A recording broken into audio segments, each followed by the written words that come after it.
monde, j'espère que vous allez bien. Nous, ça va, Dieu merci, alhamdulillah. Comme on va kalama, avoir émission mandi, Noé, Cinécom et Humour. Cinécom et Humour, oui, Jamkam Sideno, avoir comédien, avoir émission de la Jedekama, Amouwele, Kana, plateau, Wakma, ou à parcours, ou à actualité au Bella Jedina. Bi, invité au Mamboloro, elle était mon rôle de a donné nos Mali Konoya. Avant qu'il dise, on a donné la mer, à la vidéo, il y a drôle, on me content, on me joie trop. David, maintenant, on a invité Woli. D'accord. On a représenté en fait le moyen. Invité.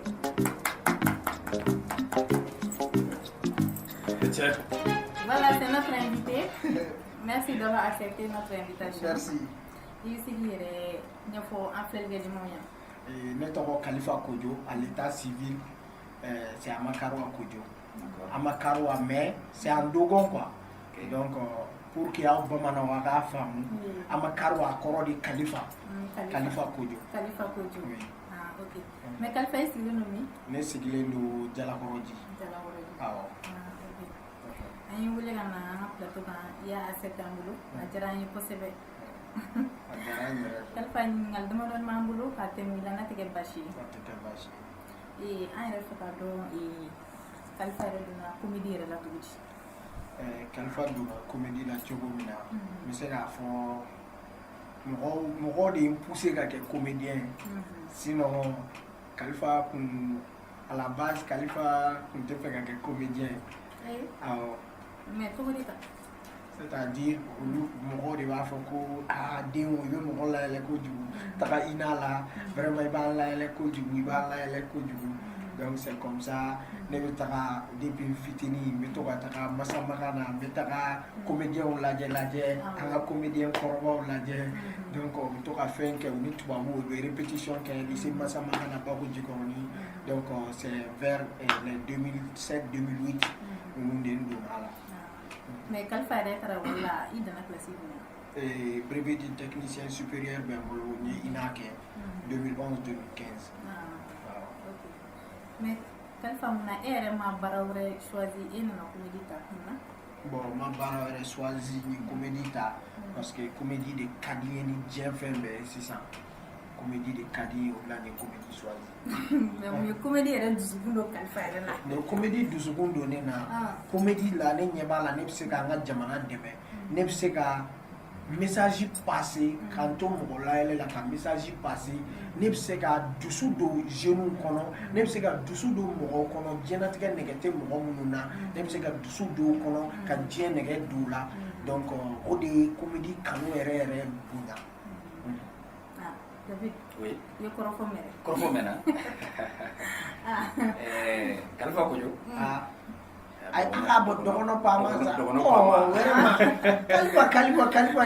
nere be negera Khalifa nyamanto. Igara Khalifa nyamanto. Mo bora geleya la o bana kana ni bila geleya la sa bana ko. Mais Khalifa ay refa do samwera no ni dogono pama yi. Le dogono pama mi se ka fo malien ni nana nay. Ala ka hinne ne korokela petit dogono. Laka dairo suma laka ya rabbi ala laka ka dine gailai parce que dogono la mi se ka fo mo mu yere nana ni nga dogono yere me dogono ga fenke ne koroke ba ke me mo de trois ga sebe ne ga commentaire la chaque fois ni photo bla dogono pama ay fama wa sebe fama di quoi. Donc comme chez nous en Dogon le mot F n'existe pas, donc moi j'écris Pama. Tu sais quoi faut du coup. Donc c'est F. Ne sais pas pour et puis F. Et après F ne sais pas pour. Aba ba go Dogon di penchaman be le lani aya bo Dogon ti obo ni bi obo. Fe on be ya bo Dogon ga po mi po. Aye te seka F o ni double F. Amoto te ça. David, agli la famille sur le pôle. David est à bon, une question qu'on fait. Hakila Benela, Tono Pama, il y a photo mina. Naniga vidéo laje, Amaye la Fia Sanjibika. Ngayeni Bichedo, Yalmaye de Gundumani de Gunduman Soro, Committee Conana. I don't kill next week. Sali, comment you ko nyani bicha kune nga degun kune degun so ina la jali so ne me degun mo to kono pa mai sama lisa ambi je mobili bo kono ha fita fini daga kono bila ni samara dagelo mobili tremblo to dita se buta sera la ne ga mobili ne ha commandé ga bo kuri mobili clé juru na karma biaga malien me boro kala mobili tremblo ya do biso mobili na to wala koni mo ma ju bon mɔgɔ jogina mais alhamdulillah rabbil alamin a ma juguya kosɛbɛ parce que carte qui tun bɛ sunɔgɔ la bon ne yɛrɛ tun bɛ ka taga Segu prestation dɔ la je devais jouer à Segu donc du coup prestation tun ye sɔgɔmana de entreprise dɔ de don conférence tun b'u bolo ko donc conférence i b'a dɔn a kuma u bɛ c'est ennuyant quoi donc u bɛ artistes fili a sen kɔrɔ an mana bɛ balo o cogo la donc o ye ne invité o cogo de la donc vers 3h du mat ne ye n ka mobili ta ni n terikɛ an Segu sira minɛ mobili crevera parce que mobili a nana ka bɔ Kore ani Seguruma na donc ani Seguruma na o kɛlen donc mobili crevelen a kɛra Fugani ne ye mobili de gare kɛrɛfɛ ka triangle bɔ ka bila kɔfɛ an ye furaburu dɔ tigɛ 20 mètres devant 20 mètres derrière mobili kun tɛ goudron yɛrɛ kan an ye mobili jigi ka bila yan'an ka solution sɔrɔ a la parce que mobili janba nin de don recton pune dama pune ni fɛn ne ka mobili dɔ ye Hyundai ninnu ko pune ni janti i bɛ se ka 20 000 dɔrɔn i b'a sɔrɔ mais nin na ko 150 000 o ye janti dɔrɔn c'est en aluminium donc c'était pas facile donc faut que n ka mobili gare n ka solution ɲini ni dugu jɛra o ye mobili gare o cogo de la an ye chaise kɔ kari an ko an bɛ sunɔgɔ mobili kɔnɔ dɔ de kɔtifari mɛnɛmɛnɛ an na donc ko an bɛ mun na nin kungokolo in kɔnɔ n ko mobili kerevera an bɛna sunɔgɔ mobili kɔnɔ ko non k'an tɛ se ka sunɔgɔ kungo kɔnɔ k'an ka don ale kun k'an ka segin n ko mais an sera Fana chef ko non an ka don dɔ kɔnɔ i yɛrɛ ko ka di ne ye cogo min i ka fɛnw lajɛ ala de y'a kɛ an ye ɲɔgɔn ye bi a ye ne ta an sera Bamakɔ an seginna Bamakɔ an ye mobili to yen nɔ donc ja car chauffeur dɔ de fana tun bɛ sunɔgɔ la k'a to sunɔgɔ la bɛnba de fana tun bɛ ka na donc a y'a ka sira bila a y'a ɲɛ bɛɛ bɛnba ma a ye mobili cɛ a taara don ne ka mobili la a y'a gosi dɔrɔn ka taa bin mobili kɔnɔ donc gendarme ye n wele ka kuma ɲɛfɔ an ye ko bɛ tan ko vraiment n ka mobili a ye accident kɛ tan donc u ko normalement an m'an ka photo ci ma mais i ye artiste ye i dɔnnen don donc ɲan'o yɛrɛ cɛ a bɛ réseau fan bɛɛ kan la voiture de l'artiste n ko cɛ n ko maliyɛn ka teli fɛn min ma kɛ Bamakɔ o y'a bila fan bɛɛ ko ne ka mobili parce que ne tɔgɔ bɛ plaque kan quoi en gros caractère dɔgɔnɔ Pama devant et derrière y'a ye mobili ko kɔni a banna ten ko jugement n ko ne mago tɛ jugement na juge ka juge bɛ sanfɛ ale de ye nin mobili wari di ne ma ne y'a san donc ni nin kɛra ala ko don mɔgɔ minnu bananen n'olu kɛnɛyara nin mobili caman bɛ ne bolo a caman bɛ sɔrɔ ni kɛnɛya bɛ yen ala ka dɔ wɛrɛ nɔgɔya ami ok nka halisa i m'i da don i ka degun na dɔɔni bon ne ka degun bɛ se ka fɔ ka ban wallahi parce que an bɛ vidéo kɛ normalement ni jamana tɔw lajɛ u b'an ɲɛ mun na ne ka vidéo moi je suis mon propre réalisateur a bɛ bɔ ne yɛrɛ kun na je suis mon propre producteur ne yɛrɛ de bɛ n ka vidéo monter je suis mon propre metteur en scène bon an ka b'o la tuguni je suis mon chargé de communication donc gɛlɛya tɛ se ka fɔ ka ban nin bɛɛ mɔgɔ de kan ka sɔrɔ minnu b'a kɛ mais ne kelen de bɛ nin bɛɛ kɛ ka nin bɛɛ kɛ ka tila k'a fɔ tuguni k'i b'i ka kow kɛ a ma nɔgɔn donc financièrement dɛmɛbaga fosi t'i la i y'a ye dɛmɛbaga fosi tɛ yen donc o de ye gɛlɛya tɛ se ka fɔ ka ban. mais David a da tora yɔrɔ dɔ la ko production ko dɔgɔnɔ Pama i ma gɛlɛya jumɛn bɛ ni production kɛlaw cɛ fo ka taa se i yɛrɛ b'i yɛrɛ produit. merci i ka nin kuma diyara n ye production kɛlaw dɔgɔyali tɛ production kɛlaw fɛ mais n bɛ kuma min f'i ɲɛna n'i ye baara kɛ i mago bɛ baara la temps précis dɔ de kɔnɔ c'est à dire production kɛlaw i bɛ taa sɔrɔ olu fana ye mɔgɔ ye caman b'u dayirimɛ ɲini baara wɛrɛ n'u b'u bolo bɛ ko wɛrɛ kɛ anw ta dun u caman anw tɛ se ka wari d'u ma est-ce que i y'a faamu komi anw filɛ nin an bɛ nin mun na nin an ka diɲɛ fɛn bɛɛ anw tɛ se k'a fɔ ko production kɛla an ka nin vidéo kelen produit mɔgɔ min bɛ se ka vidéo 20 kɛ un coup est-ce que n'an ko k'o bɛɛ produit wari bɔ an b'o bɔ an tɛ se k'o sɔrɔ donc an caman fana bɛ bɛnkanw kɛ mais bɛnkanw na ni fufu don mɔgɔ si kɔni tɛna a yɛrɛ ka wari to yen ka taa fufu kɛ ou bien donc production kɛlaw b'an ka vidéo négliger u b'u yɛrɛ ka wari ta kɛ i y'a ye donc o yɛrɛ de b'an cɛ donc sinon production kɛla baden de bɛ na an nɔfɛ baden de bɛ na mais an tɛ ɲɛ a la de. o faamuna sɔrɔ olu kɔnɔna na. baasi ye donc dɔgɔnɔ pama waati in na diɲɛ kulo b'i la i ka fɔni kulo b'i la i ka fɔni kelen yɛrɛ ko sali ye ɲininka dɛ nka f'an ka sinsin a yɔrɔ de ka kosɛbɛ i ka fɔni musoman dɔ kabiri an y'a bila ko nin semaine na ko dɔgɔnɔ pama de bɛ an ka invité la kabiri o kɛra message tɛ ka kɔtigɛ an ma a y'a ɲininka de ko yalima dɔgɔnɔ pama furulen don wa n'i ye ɲininkali in ta k'a lajɛ i b'a ye hakilinaani dɔ b'a kɔfɛ n'i sera k'i o fasafasa dɔɔni mɔgɔw ka se ka bɔ a kalama. ne ka o fani tiɲɛ yɛrɛ la désolé de mina ni jigila tigɛ désolé dɔgɔnɔ fama furulen don ala ni ala kira barika la an furulen don la muso furu joona nin ma ɲi non d'accord o faamuna David ok dɔgɔnɔ fama ne fɛ k'a dɔn e yɛrɛ ka don i ka baara in na depuis a daminɛ depuis baara in daminɛ fo ka na se san ma an filɛ don min na i ko bi dɔgɔnɔ yɛrɛ nafa jumɛn sɔrɔ a ka baara in yɛrɛ kɔnɔna la. ɲininkali in diyara ye dɛ. cɛ ne nafa mun sɔrɔ cɛ o bɛ se ka fɔ ka ban. i bɛ da don dɔ la k'o ɲɛfɔ an ye. n'i y'a jateminɛ i bɛ taa sɔrɔ commerçant ou bien bon n tɛ exemple ba ta mɔgɔ kan sa mɔgɔ caman bɛ baara kɛ u yɛrɛ de mais artiste bɛ baara kɛ artiste a bolo hɛrɛ i bɛ taa sɔrɔ a kilan bɛɛ ye mɔgɔw ta ye dɔgɔnɔ ka baara la n ye nafa min sɔrɔ a tɛ se ka fɔ ka ban ala ni ala kira barika la mon âge ne ye ekɔlisow jɔ ni n kumakan ye ala ni ala kira barika la n ye mɔgɔw bɔ degun kɔnɔ ni n kumakan ye ala ni ala kira barika la olu bɛɛ nafabaw ye quoi nafa minnu tɛ se ka ɲinɛ a kɔ fo saya ala ni ala kira barika la ne kumakan sira caman fɛn na ala ni ala kira barika la ne kumakan fantan caman bɛ yen nɔ u bɔra degun kɔnɔ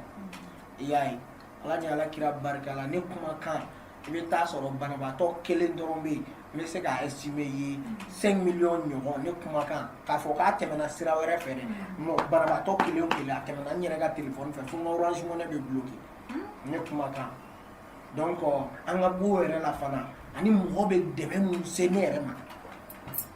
parce que nin kɔnɔna na mɔgɔw ye n kanu mɔgɔ caman bɛ yen nɔ dɔw bɛ yen tɛ diɲɛ fɛn foyi k'u ye dɔw bɛ 1 million ta cash k'a di yan donc hali mobiliw dira n ma kelen tɛ fila tɛ terrain fana bɛ ten donc nɔgɔya a tɛ se ka fɔ ka ban quoi n ye fɛn mun sɔrɔ a la a tɛ se ka fɔ ka ban quoi tiɲɛ yɛrɛ la ala ni ala kira barika la dɔgɔnɔ pama i ye dɔ sɔrɔ n ye voilà i ye dɔ sɔrɔ a tɛ se ka fɔ ka ban o ye belebele ok faamuyali caman sɔrɔla o kɔnɔna la toujours an b'a fɔ an kanubagaw ɲɛna an n'an lajɛlibagaw ɲɛna u ka continuer u ka t'u abonner an ka chaîne YouTube kan et puis u kana ɲinɛ ka cloche de notification digi pour que an ka vidéo nataw u bɛ bɔ a bɛɛ kalama ni jabimanba in ni cloche de notification n'o ma digi dɔrɔn e n'ala n'a kɛra vidéo wɛrɛ bɛ se ka tɛmɛ o kan ten e n'ala cɛ cinéma.com ani Humour a bɛɛ lajɛlen de b'a kan Mali bɛɛ e n'ala maa ye nin hakilina sɔrɔ n'aw tɛ n'an ma t'o suit ka bɔ théâtre bɔlaw ani yɛlɛkokɛlaw olu ka kow kalama maa caman bɛ yen an kun sigilen ninnu n'o b'a ɲɛ wagati bɛ aw ni ka yɛlɛ aw ni ka bɔ fiɲɛ na tout le temps et puis u fana i b'a dɔn u fana tun bɛ fɛ ka don an fana ka vie privée la ka ko dɔw fana ɲɛdɔn mais aw de fana bɛna an yɛrɛ di i n'a fɔ ɲininkali in diyara dɔgɔnɔ pama ye dɛ n yɛrɛ ɲɛ bɛ muso jɛman dɔ sigilen na i ka kuma in na a bɛ yɛlɛ la i b'a ye muso jɛman jigilatigɛ ale kɔni y'a jigilatigɛ wa et puis o t'a bannen dɛ fo que o k'a dɔn k'a fɔ Elba Production bɛ baara camanba de kɛ c'est une agence de communication a bɛ impression kɛ événementiel. Ah. Et en cas besoin d'organisation. Ah ouais. Mariage bola, Anniversaire. soirée bola, concert bola, luna nyona chama. Wow, ta banene audiovisuel fene bala. Oui. Clip vidéo. Oui. Mariage vidéo. Allah. Émission TV. Allah. Shopping photo. Film. Spot. Publicité ou bala. Production film ou bala. Elle va produire dans la Elle va production B malien bella jelini kama la fia. Faut que fanu ko bella jelini do. Kana singe kana nyine ga continue ka tout abonner à la chaîne YouTube nga. Kana nyine toujours kana nyine ka cloche de notification digi. Anga jadman nu. Akuma tege. Kanisani tokono pa ma kuma ni do fo ko ni ne re fa ka donne ko mobili dirama kele fila fo saba ani mo ma ne wole ka dron beta ne ani torola Edela. Non, il va donc Diana mɔgɔ bɛ ka ɲinɛ mun kɔ bɛɛ n'a garijɛgɛ de don. O ye tiɲɛ. Dɔw garijɛgɛ bɛ yen a ka teli mais teliya in gɛlɛya de kɛra o kɔ. Ni ne y'a fɔ ye ne bɛ bɔ yan ka tagama ka bɔ yan ka taa fo ba kɔfɛ n sen na ne tun b'o kɛ e tun bɛ dɔw la. Ni ne a tɛ se ka ɲɛfɔ quoi. Ne tun bɛ kasi. Ne kun wagati dɔ ne ka moto de don dɔ ne taara prestation dɔ la Senu ne ka moto tiɲɛna Senu ne y'a kolongo Senu fo Bamani wallahi billahi fo ne sunɔgɔra sira fɛ donc gɛlɛyaw caman tɛmɛna quoi n bɛ se k'a fɔ hali sisan nɔgɔyaba tɛ yen est-ce que i y'a fɔ nɔgɔyaba tɛ yen pourquoi parce que i bɛ taa sɔrɔ mɔgɔ baden de bɛ yen nɔ bi bi in na o bɛ ne ka côté humanitaire de ye ni n ka côté artistique ye. C'est-à-dire mɔgɔ dɛmɛ de diyara ne ye ne ko ala n'i y'a nɔgɔya ne ye ni ne tɛ se ka dɔ kɛ mɔgɔ ɲɔgɔn ye n ka da bɛɛ tugu ne de y'o fɔ ne y'o ye n fa la n y'o ye n mɔkɛ la ne fa ka jugu ne ye ne tɛ n fa sɔrɔ ala sɔnni na sisan ne bɛ koba dɔ kɛ ne bɛ 40,000 di n fa ma ni kuranɛ cɛ n sigilen a b'a bɛɛ tila mɔgɔw ɲɔgɔn cɛ f'i yɛrɛ sigilen f'i bɛ mɔnɛ i ka wari la i y'a ye donc i b'a dɔn bi bi in na e bɛ ta sini alhamdulilayi ala ni ala kira barika la i ka image jaw bɛ ka taa diɲɛ fantan 4 bɛɛ la ala ka mɔgɔ ɲumanw tulo b'i la diɲɛ fantan 4 bɛɛ la ne ye sababuya caman sɔrɔ nin cogo ninnu na donc dɔ bɛ se ka ye dɔrɔn fɔ David i tɛ ne kɛ surtout muso i tɛ ne kɛ filanan ye étage jɔlen bɛ n bolo katikati barama b'a da la i tɛ n kɛ filanan ye David bɛ sɔrɔ i ka madame m'a bila a bɛ faga ne m'a fɔ dɛ e de y'a fɔ dɛ e de y'a ko bɛɛ sigi ne da de bɛ k'a fɔ ayiwa Ok, faamuyaliba sɔrɔ olu kɔnɔna la dɔgɔnɔ kama komi an y'a f'i ɲɛna toujours fanu ka message dɔw b'an bolo kɔrɔ yan nɔ faut que an b'u ka message f'i ɲɛna sinon a fɛnɛ a bɛ kɛ mɔgɔlankolon dɔ awɔ fanu ko u ni Grand M ye kuma bɛɛ i ni Grand M bɛ vidéo kɛ ɲɔgɔn fɛ mais olu t'a dɔn lien jumɛn bɛ e ni Grand M cɛla la parce que à chaque fois i ka vidéo caman bɛ yen nɔ Grand M ma a la donc u bɛ fɛ k'o kun de dɔn lien min b'i ni Grand M cɛla la lien min bɛ ne ni Grand M cɛla la Grand M ye ne dɔgɔnin ye c'est-à-dire il est dogon je suis dogon donc Grand M ka musokɔrɔba ye Grand M kalifa na fana donc Grand M ka manager ye Grand M u ye n bonya u ye n dɔn kɔrɔ ye mɔgɔ bonya bɛ buna adamaden fa quoi n'i ye buna adamaden n'i bɛ fɛ ka buna adamaden kɛ i ta ye a bonya o la a bɛ k'i ta ye donc Grand M ye n bonya a ka manager ye n bonya donc o de la an bɛ ɲɔgɔn bolo. donc n'a y'a faamuya sisan balimaya lien de bɛ i ni Grand M ni ɲɔgɔn cɛ la. teriya tɛ bilen balimaya de bɛ sisan ok faamuyali sɔrɔ olu kɔnɔna la mais fanu y'a yira tuguni k'a fɔ ko u t'i ye fana ka vidéo kɛ ni comédien tɔw ye mais mun de nana ni gɛlɛya jumɛn bɛ yen ni comédien cɛla la. ala ni ala kira barika ne bɛ se k'a fɔ Mali comédien fosi tɛ yen a daminɛ f'a laban fosi tɛ yen ne ni minnu delila ka kɛlɛ ne ni Mali comédien bɛɛ ka di i y'a ye parce que ne ye bɛɛ dugumamɔgɔ de donc ne ye tapis de ye ne ye serviette de ye ne ni bɛɛ de ka di bɛɛ de bɛ a sen da ne kan ça me dit rien en fait moi c'est ça mais et Mouna, ni comédien te baraque, c'est-à-dire, Diana, principe de Bemola. Yay, on est à tant de permettre pour se mettre. On a fait une vidéo. Sinon, on va te donner une vidéo. Exemple, c'est ça. Quand tu es depuis 2017 à maintenant, mais quand tu as fait un diamant, quand tu as fait une fausse, tu es donc, quand tu as staff là. Donc, pour que tu aies faut tenir une comédien, ni hérité, faut y tenter. Actuellement, vous êtes comédien. Non, nous, on attend les temps permettre de boire parce qu'à part la comédie, il faut que nous fassions donc. L'art ne nourrit pas complètement son homme ici au Mali. Il m'a fait un requin, comment il se moi, à mon âge, ne fais bien quand. Donc, na fora déjà pour ton fitting bila. Il m'a dit que Balma Mouni, ou le bébé dans la série là. Il m'a dit que Balma Mouni Mangame, ou le bébé dans la série là. Donc, du coup, je sais que dans l'art de roman, j'ai beaucoup de préoccupations, j'ai beaucoup d'autres affaires. Ok. Et David, oui. Famille Solo, au fin de compte, la procédure. Mais, ne le fait pas de la famille, Amidou n'est pas obligé. Projet du mérite de l'Union. Bon, projet pas même pour 600. Oui, ni c'est le thème là, c'est le samedi follow. Ni c'est le thème là, samedi follow de avec les 16 samedi le 16 juillet. Donc, dans la création, on va pas même faire une quelle nous va matin. Nyere. Ikele. Babembata. Atete boka. Ala ko ina. Fanu globalo. Mbado guna boy ko kono kulu. Lakane nyina maya. Ai ni fanu kwani. Ni fanu mana. No me do fama. Fama kele o kele. Tike keme. Ode do so. Ode do. Parce que iya. Oh, parce que am fana man seke fama wi. Ni ame fama obi. Amana joro don bala de donc amana be do patron ya contribution donc on me bien parce patron a kene mo anga do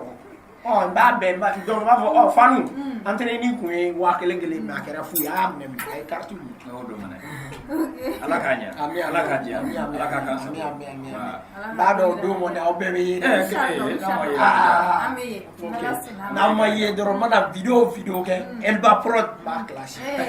ma elle va ini ga mo non awere de aw ko man ni te be ga oyer no te solo ay do wana de soma ambe sinala sona inshallah ok David oui yakila famille sur la question chama konna la Sola. et si ça doro pama amna le ije do la public ni je mi sa ibi kele ta no chela ibi kele ne sugandi ne ta do pemu se beni mu pengo no ga kelenda mais imana be mu no ibo wala yare o famna na so raya pengilin se bala ala fana je dawo saben si c'est la même chose la jeche wi do c'est la même chose keleta d'accord apelana e mi che fatto da fu come da apelana ne de ba delo ne de ba dio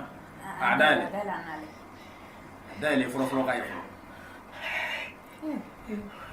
wala pama fe ma dale folo be kashila on se vena mama amu fem do kono jara bi kana ni kono so kana ta ko mesra la de do kono ibel ko roda ese ni mai dale ka fo ni do kono jara bi amu ni ngale ke kanya ko ko de kere fe denti bulo de ni ngale ko rodo ime ki pani be kuna kana fo ya fo ko fe no am se ka filer la se atse ka filer ese do kono jara bi no ami dum ne ko bi o te jabu chem se ka ta fodi nani te nani ya fora me jara bi jabu mara mi ni me ama fo de ama do dare ama do dare ne de y'a fɔ ka taa fɔ so madamu ye n jagoya de n jarabilen don bi n jarabilen don sini n jarabilen don sini kɛnɛ o ye kojugu ye wa kuma t'o kɔ madamu b'a dɔn ne jarabilen don ale de la bana i y'a ye a m'a dafalen de a dafalen kolo min nɛn na k'a ti yɛlɛma wa d'accord Sali kumaw filɛ ɲininkaliw jaabira bɛɛ lajɛlen faamuyali sɔrɔ fɛnw tulo b'a la u ye nimisi wasa sɔrɔ n'o tɛ an kɛlen k'a fɔ n ko dɔgɔnɔ pama b'an bolo bi fanu ka message cayara dɛ message cayara kosɛbɛ ko ma foli belebeleba b'u ye a tulo bɛ folikɛkan na dɛ ko dɔgɔnɔ pama b'aw fo k'aw ni ce mais kara bɛ n kɔ dɛ n bɛ n to nin plateau in na k'o fɔ fanu ye dɔgɔnɔ fama tɛ foyi y'a kanubaw kɔ minnu b'a fɔ ko n tɛ message jaabi n bɛ yafa deli u fɛ ala ni alakira kama n'i y'a mɛn dɔgɔnɔ bi mɔgɔ kelen fila de farala ɲɔgɔn kan ka kɛ jamaba kelen donc ne ka message hali ne y'a jaabi kalo kelen n tɛ se k'a jaabi k'a ban y'a ye ka d'a kan n'i y'a jateminɛ a filɛ nin n'i y'a jateminɛ an ka message filɛ nin bon n'i ye mɔgɔ dɔw yɛrɛ jaabi i bɛ tila ka i bɛ yafa deli i bɛ ko bɛɛ kɔ ɲɛ b'a la message joli de bɛ yan groupe tɛ foyi message personnel a filɛ 2300 et quelques de la bon i bɛ taa sɔrɔ message ka ca parce que don o don mɔgɔ kura de bɛ na an ka diɲɛlatigɛ la donc don o don bon message kuraw de bɛ na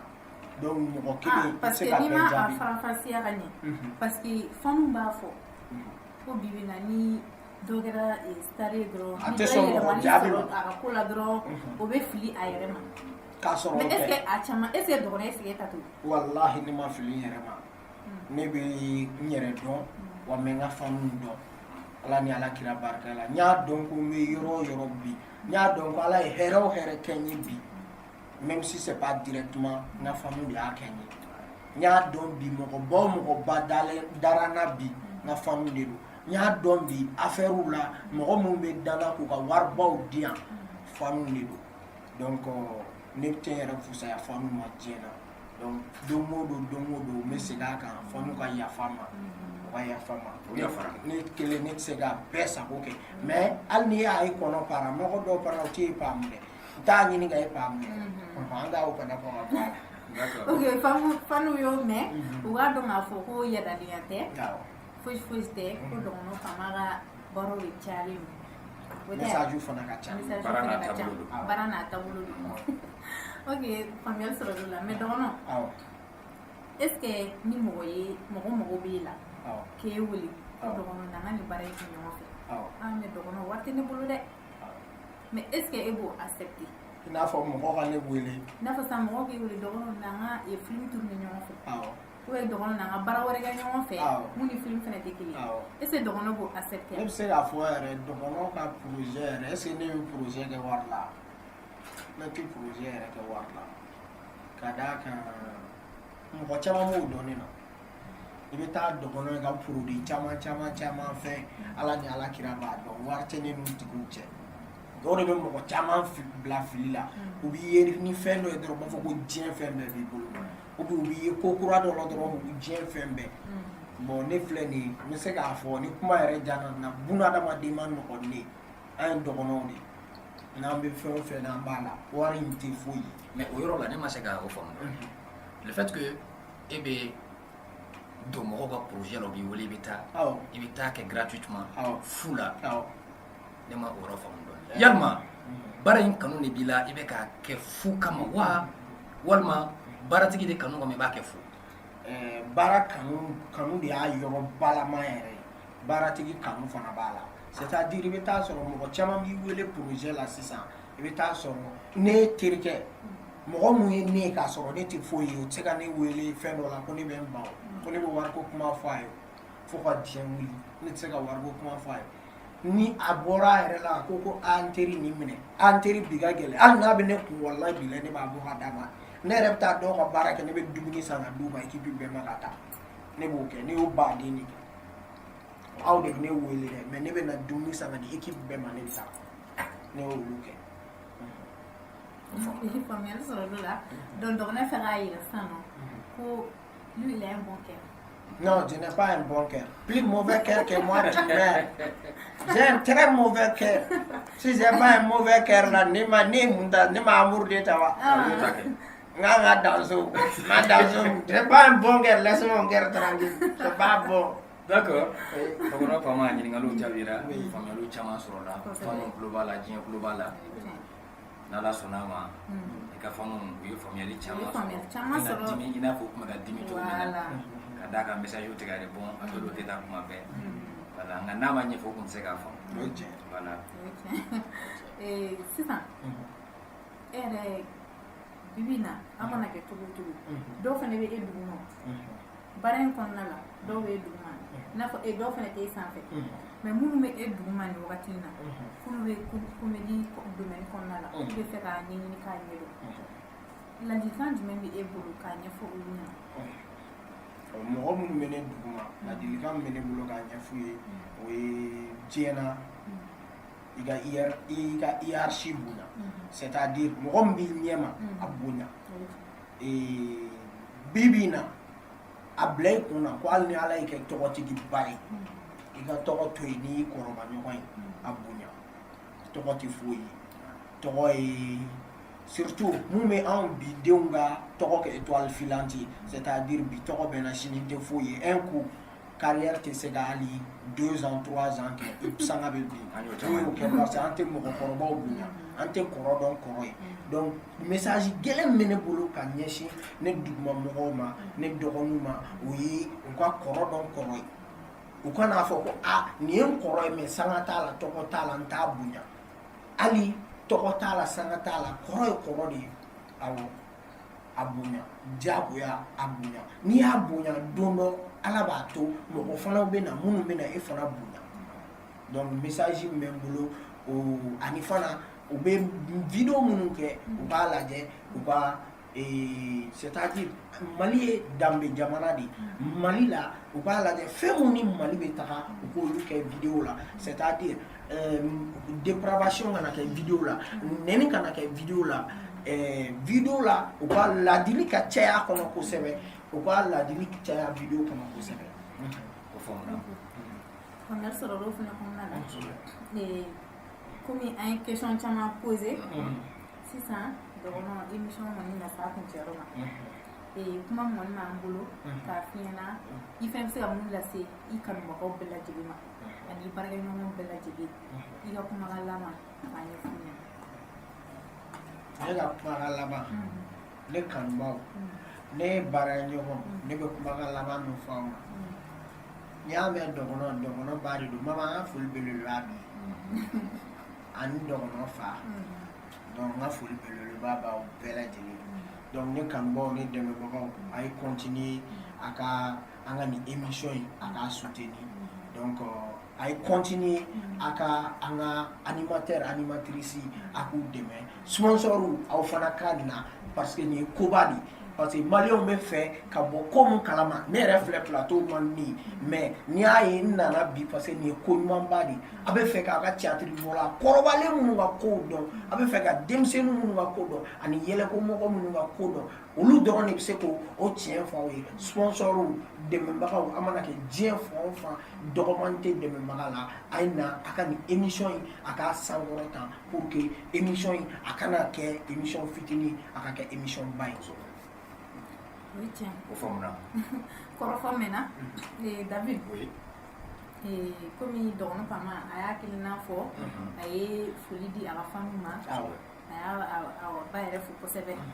sisan émission yɛrɛ sera kuncɛyɔrɔ ma an bɛ émission bila yan nɔ